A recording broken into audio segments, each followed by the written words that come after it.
I'd like you to imagine for a minute that you're on a tour of the White House. Parts of it seem very strange, and parts of it seem really familiar because you've seen images of them so many times before. And just when you think you know how the White House works, the president takes your arm and says, "Come with me, and I'll show you how this place really works." Something like that happens to me all the time in the work I do. I get to see things other people don't, and because of that, I've had a very close look at the inner workings of big, successful companies and a particular characteristic some of them share. I'll talk more about that in a minute, but if I told you there was a hidden resource available to your company that could be leveraged to boost productivity, increase employee performance, creativity, and satisfaction, and solidify your inward-facing branding in a way that would strengthen your outward-facing branding, would you be interested? Sounds pretty good, doesn't it? The particular characteristic I spoke about and the hidden resource are the same thing. They're the culture of your company. My practice is called Spoken Word Solutions, partly because my work often requires me to speak what's generally unspoken to my clients who are running businesses. Talking about culture is one of the times when speaking the unspoken can be particularly powerful. Just so we're all speaking the same language, when I say culture, I'm essentially talking about the character of a company. If we think of a brand as the flesh of a company, then the company culture becomes its skeleton. It doesn't really matter how strong the flesh is because the ability to stand and deliver over the long term depends on the integration of the flesh and the skeleton underneath. In companies where the integration of culture and brand is complete, it becomes hard for customers to know where your culture ends and where your brand begins, which is precisely what you want, because then your culture supercharges your brand. The work I've done for many years involves the confidential one-to-one coaching of top-tier executives, so I get invited into the worlds of powerful people.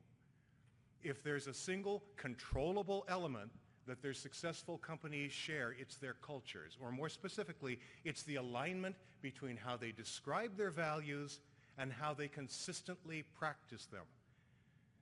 There are more factors that go into that alignment than I can hope to talk about in 5 minutes, but in companies where it exists, the companies are stronger, the brands are healthier, and they do very well in the long term. Oh, I have a question I want to ask you. How much is your brand worth? For a new company to be really successful today, the value of the culture should be roughly equal to that of the brand.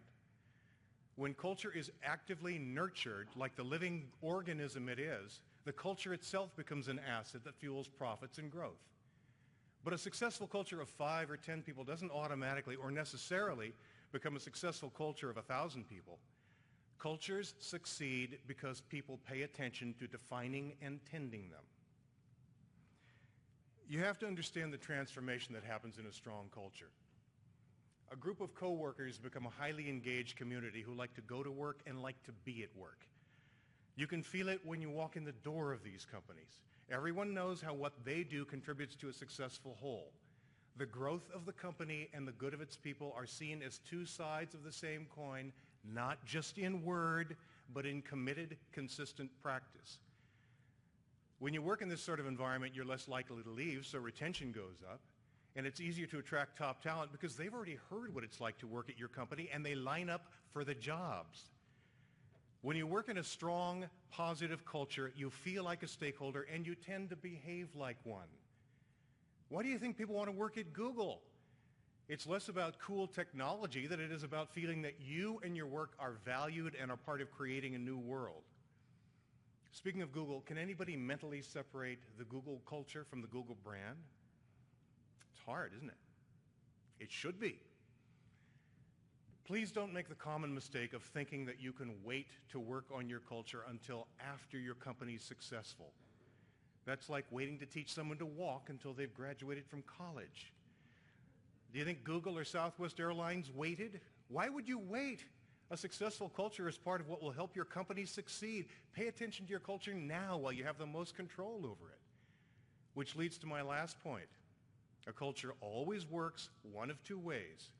It supports attainment of your organization's growth and goals, or it erodes it. Take your pick, but here's the hitch. You only get to pick one. Thank you very much.